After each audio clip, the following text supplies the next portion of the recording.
Assalamualaikum warahmatullahi wabarakatuh. Baiklah, selanjutnya kita memasuki teorema 10.5, yaitu hasil kali geseran. Nah, pada teorema sebelumnya kita sudah dapatkan bahwa setiap geseran dapat ditulis sebagai hasil kali dua refleksi pada teorema 10.3. Lalu untuk teorema selanjutnya kita akan buktikan bahwa setiap geseran itu dapat diuraikan sebagai hasil kali 2,5 putaran.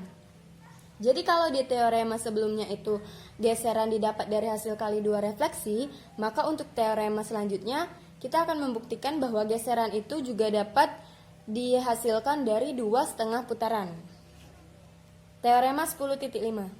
Jika geseran AB sebuah geseran, sedangkan C dan D adalah 2 titik, sehingga ruas garis AB itu komplement dengan 2 ruas garis CD.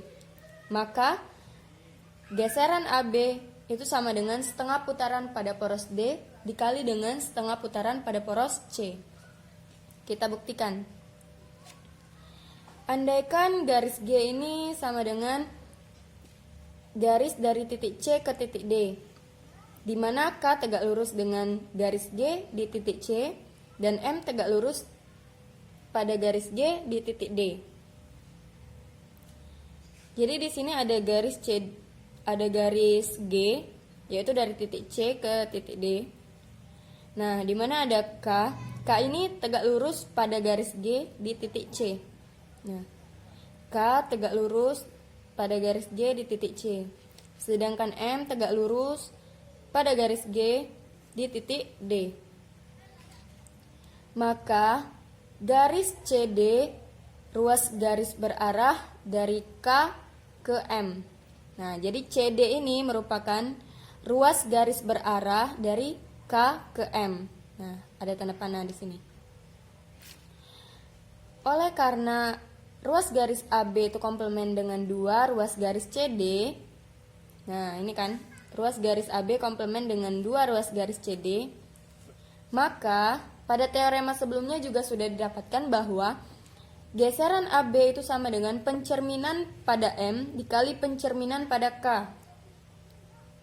Sedangkan setengah putaran pada poros D itu MM dikali MG. Dan setengah putaran pada poros C itu MM dikali MK.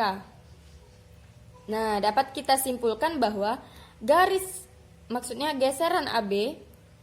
AB itu sama dengan MM dikali MK. Jadi geseran AB itu sama dengan setengah putaran pada poros D dikali dengan setengah putaran pada poros C. Sehingga terbukti bahwa geseran dapat diuraikan sebagai hasil kali 2,5 putaran. Ya, 2,5 putaran. Setengah putaran pada SD, setengah putaran pada SC. Jadi 2,5 putaran. Selanjutnya kita ke teorema 10.6. Komposit suatu geseran, komposit di sini maksudnya komposisi ya. Komposisi atau komposit suatu geseran dan suatu setengah putaran adalah suatu setengah putaran. Jadi jika ada suatu geseran dan suatu setengah putaran itu akan menghasilkan suatu setengah putaran. Sekarang kita buktikan. Andaikan geseran AB suatu geseran dan C sebuah titik sembarang, maka E titik yang tunggal. Sehingga nanti ruas garis CE itu komplement dengan ruas garis AB. Dan D merupakan titik tengah dari ruas garis CE.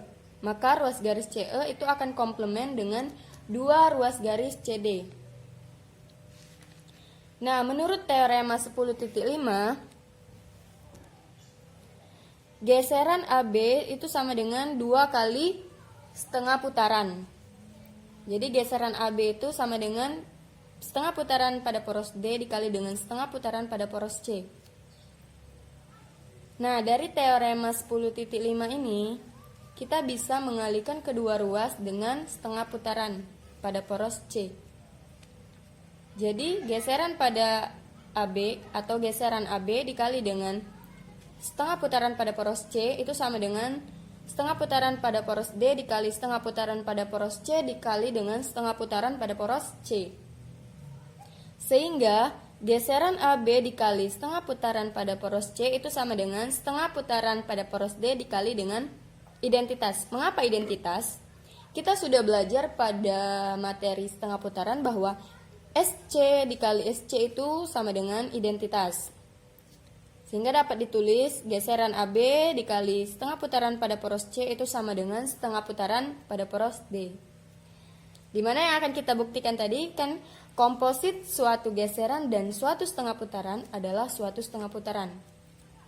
Jadi ada suatu geseran, ini suatu geseran AB, dan suatu setengah putaran pada poros C, itu akan menghasilkan setengah putaran, yaitu menghasilkan setengah putaran pada poros D. Maka teorema 10.6 terbukti.